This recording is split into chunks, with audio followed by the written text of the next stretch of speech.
I guess anytime we have a new idea, it can be a complicated idea for people who aren't familiar with it. So can you explain to us, why are you pushing the idea of a fourth phase of water? What is that, and why should anyone be interested in it?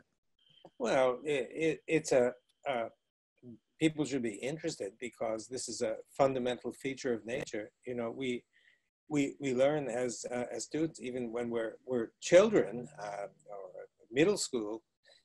We learn that water has three phases. It has a solid phase, which is ice, and a liquid phase, which we drink, and a vapor phase, which we can find in the environment. And for many years, people have expressed doubt that that this really does the job, because there are many features that are not explained properly by a framework of understanding that embraces three phases. Even 100 years ago, there were some physical chemists who were saying, you know, there are a lot of anomalies. Anomalies are observations that don't fit the theory. They're kind of dismissed, pushed aside as anomalies. And now the number of anomalies, when you deal with three phases of water, there's a list somewhere on the web, and it amounts to, I think, something like 60 or 65 of major anomalies, major features that don't fit. And so this is the first point, is that the theory is there are three phases, but there are lots of observations that don't fit the theory. So you need to start thinking along other lines. But that's not, in fact, what really led us to uncovering a fourth phase of water.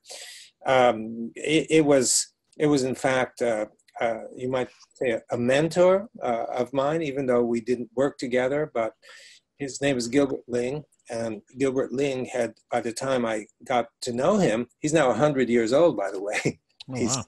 yeah, celebrating his 100th birthday. And by the time I met him, he'd already written 3 or 4 books. And his major thesis was that inside the living cell, the water was not like water in here, not like drinking water, where the molecules, this is obviously a liquid, and the molecules take on random positions with respect to one another, and they're jiggling around numerous times every second. And that's the general characterization of water like this. He said, no, it's different. Inside the cell, the water molecules are actually lined up next to the large molecules that are inside the cell. And they're lining up, forming like a series of lined up dominoes or such. This was his thesis, and I became seriously interested in this because I thought he had a good point. And even when I first met him, he had numerous supporters. I met him at a meeting in Budapest. The meeting was to commemorate the work of a famous biophysicist. And this guy was famous for 2 things. He was famous for his work on mussels, and he was famous for his work on water. And I was attending to represent the topic of mussel because I was interested at the time in that subject. And I met a whole bunch of people who were interested in water, who were followers of Gilbert Ling. And I was really impressed by the evidence that they had favoring a different kind of water that's inside the cell. So much so that I decided to write a book because I thought a book was needed. And it's a book that you mentioned. It's called Cells, Gels, and the Engines of Life. And the original reason for writing that book was simply to elaborate Gilbert Ling's ideas on this kind of water where the molecules are organized. He called it structured, other people called it ordered. And I gave one of his books to all the people in my laboratory at the time, postdocs and students, and they all came back to me and said, if this guy is not right, he must be very close to being right, because this makes total sense and the evidence fits. And so I wrote the book, and the book went somewhat beyond what Gilbert had written. Gilbert's writing is not always so accessible, and the idea was to write a book that was more accessible. But I went beyond what Gilbert was suggesting, and I went beyond to adduce evidence that the water this so-called structured or ordered water was so important for practically every activity that happens inside the cell, or every action of a particular cells, like muscle cells contracting or nerve cells conducting, and et cetera, secretory cells secreting, that the water, the ordered water, and in fact the change of the ordered water into ordinary water, like the stuff I just mentioned, that transition was very important for central, fundamental for triggering various cellular activities. And so that's where it all started. And we began doing experimental research, and we found some, I think, astonishing things from. So that's how it all began. And so let me make sure that I kind of understand here. You're saying that once, we drink water or whatever goes into our bodies, once it gets into our cells, it loses the randomness that you would see in a glass of water, and it starts lining itself up and structuring itself within the cells. For what purpose? Well, that's a really good question. I guess I haven't really explained very much about the fourth phase, but it relates to your question about purpose. And let me start the answer by saying the purpose, I think, is to create energy storage. Okay, and let me explain why that's important. So, and that storage of energy is then ready to be delivered to the cell. And I understand the current view about cell energy is that it comes through the splitting of molecule ATP. That's where we get our energy. That's what I was going to ask. When you're talking about energy, you're talking about electrical energy? You're talking about ATP energy? Is it like a chemical energy? I'm talking about electrical energy. Electrical, okay. Basically, it's electrical energy.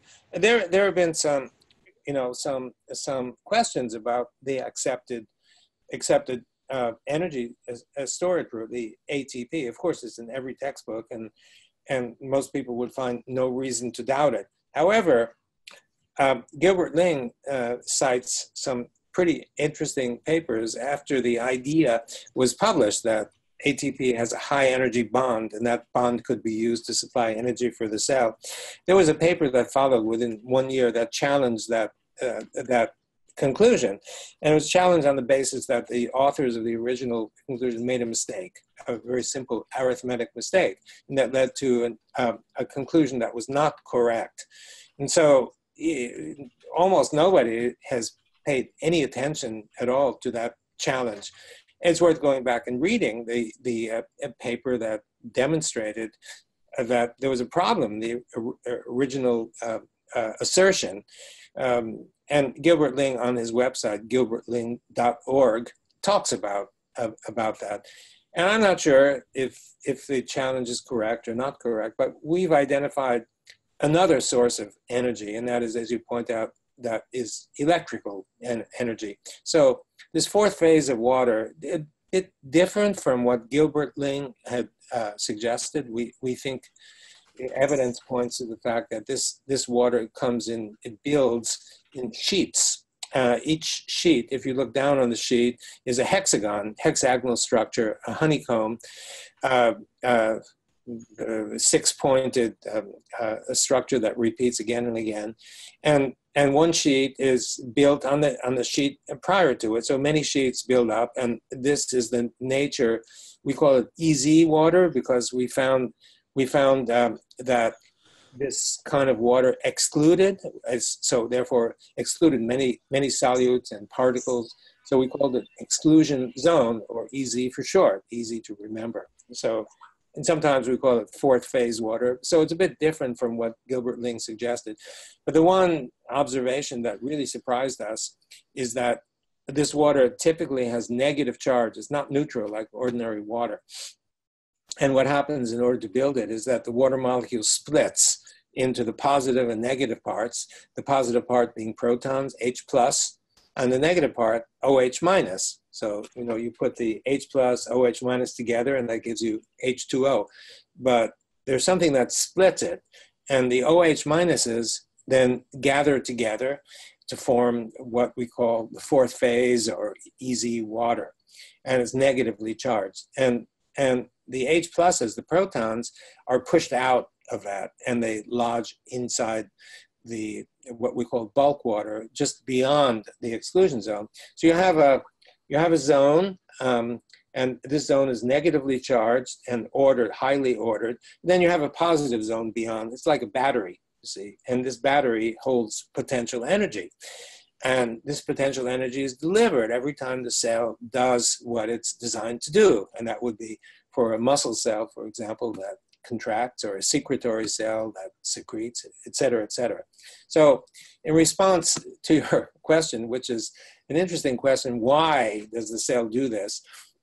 I mean, I'm not Mother Nature, so I can't give you a definitive answer. But the best answer I have is that this is the way that the cell stores energy and then uses the energy to do its work.